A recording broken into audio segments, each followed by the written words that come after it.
debut pick for the Valentina. What? Two-man knockup. Okay. Fortunately, there was the revitalize, but that's an aggressive start for Onic. I didn't realize this was debut pick for Super Princess Valentina. Yeah.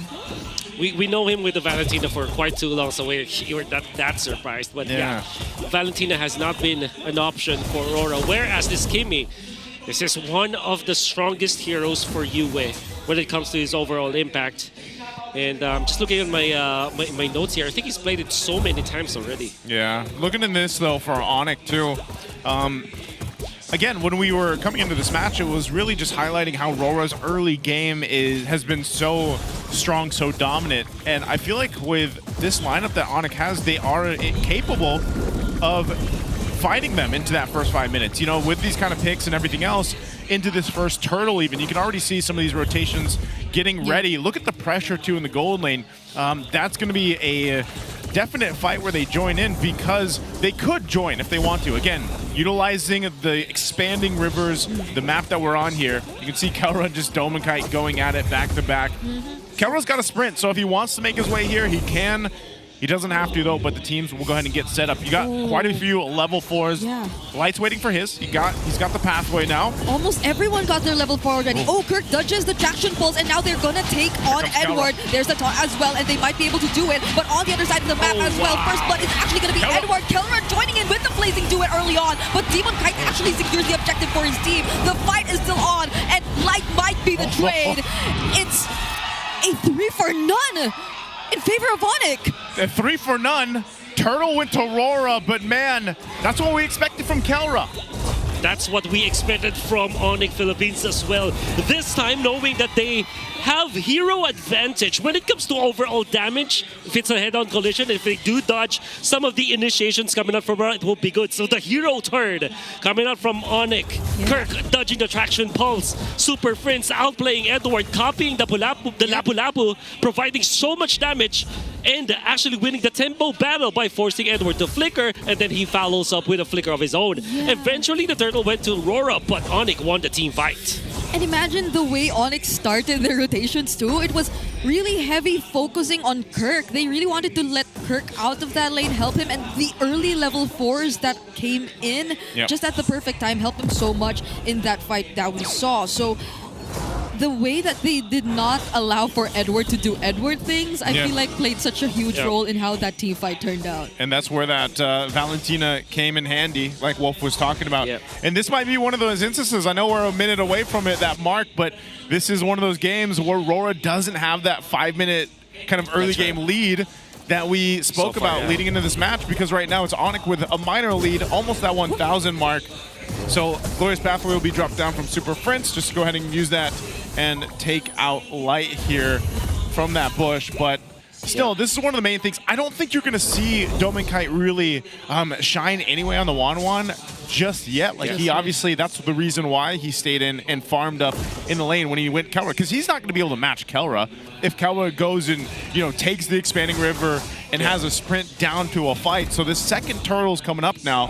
You can see what Onic's going to go ahead and do for the play. We'll see what ultimate Super Prince decides to take. But it'll ultimately be Rora to start up the turtle here. So how does Onic play this? Brusco does have the Tsunami Slam available.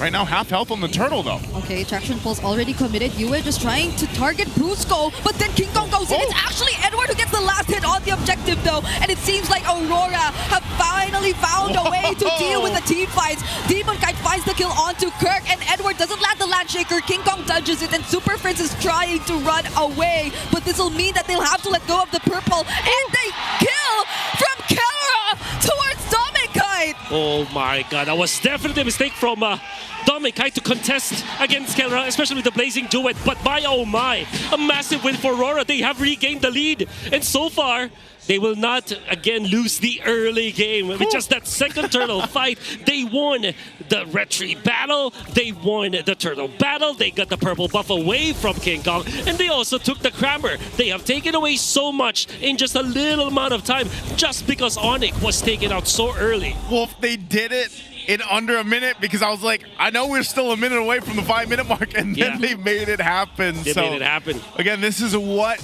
Rora has been able to do in the majority, 90+% of their matches. So still, it's nothing too much. Like, again, this is only a minor lead right now for Rora, but it's looking like they're able to go ahead and find their footing, even if they lost that first. That was what started the fight earlier too. Yeah, for sure. It was the pokes and the force battle spells. But this is very commendable coming from Demon Cat. He skipped his own green camps just to take over some of Onyx, which kind of means that King Kong has to, you know, find some scraps here. Actually forced to use the Phantom Execution already. This is not a fight that you want to fight into, Onic. Yeah, you might want to just give up this turtle unless they can make a better position for this. I don't think they're going to be able to, so it looks like Onic will just make that call, give up the third turtle. That's going to be 3 for 3 turtles now for Rora here. Forced resources. That is what Aurora is doing. When I say forced resources, they are just forcing Onic Philippines to commit some of their spells that are important in the team fights, like the Phantom Execution. You can see Brusco with the Flicker for quite some time. And even the initiations that Flicker coming out from Kirk. These are very important spells to have and tools to have in team fights. And there you go, another setup, but Light might get bursted down here, gets terrified for a moment, but with the glorious pathway is just able to walk away. Just like that. I mean, he's a Tylus, so... Look at King Kong, though. Yeah. What does King Kong want to do? He's in that side of the jungle, but he's going to get spotted out, though.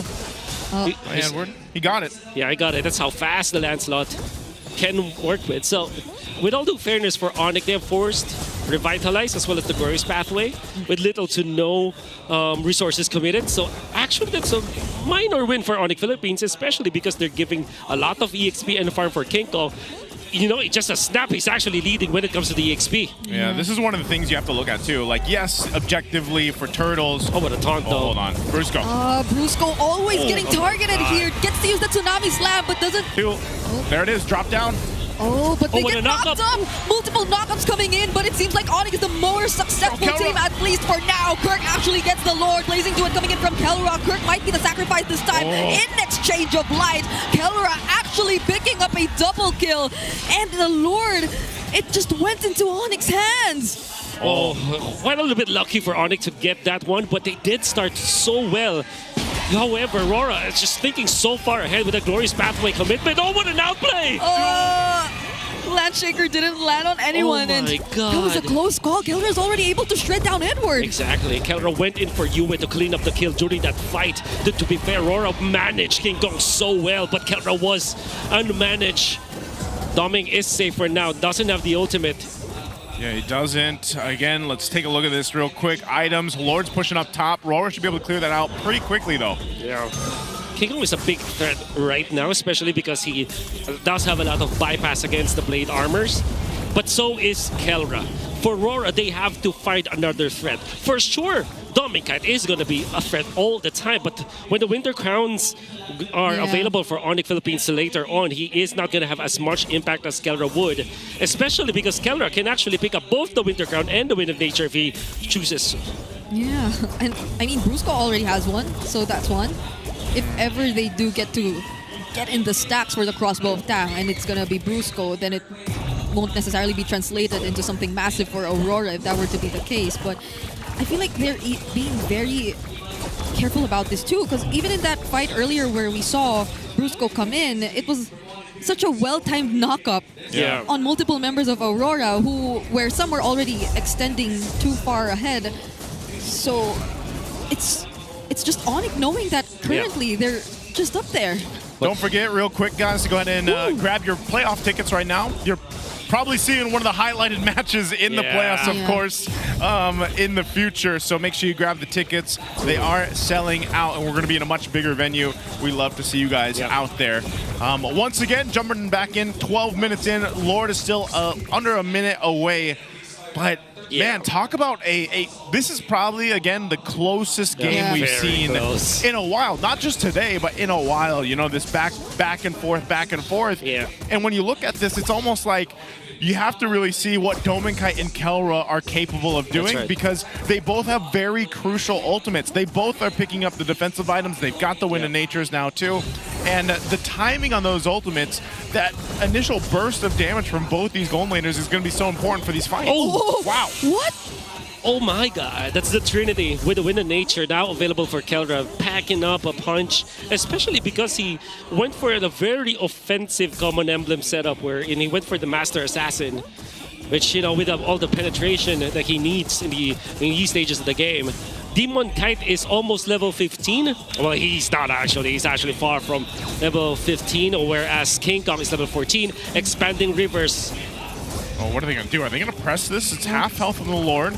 Super Prince is holding on to the Fredrin ultimate. The Energy Eruption is going to be used to take some damage. Edward. Uh-oh. Light actually looking for Kirk instead, and they pick the fight instead of the objective, but the Blazing Duet is dealing too much damage, but so is the crossbow of Tag! Yue actually picks the kill on a Brusco, and now they're going after the members of Onic one by one. A Bracer's Wrath from Demon Kite shuts down Kelra too, and that's 4 members down for Onic. Oh man, it's only Super France, and he's only got a Fredrin ultimate available. He's gonna have to just get back. Rora will push in to the base. Are they gonna end it here? They want to end it. How do you even get close with the Energy Eruption? Super Prince might have to let go of this for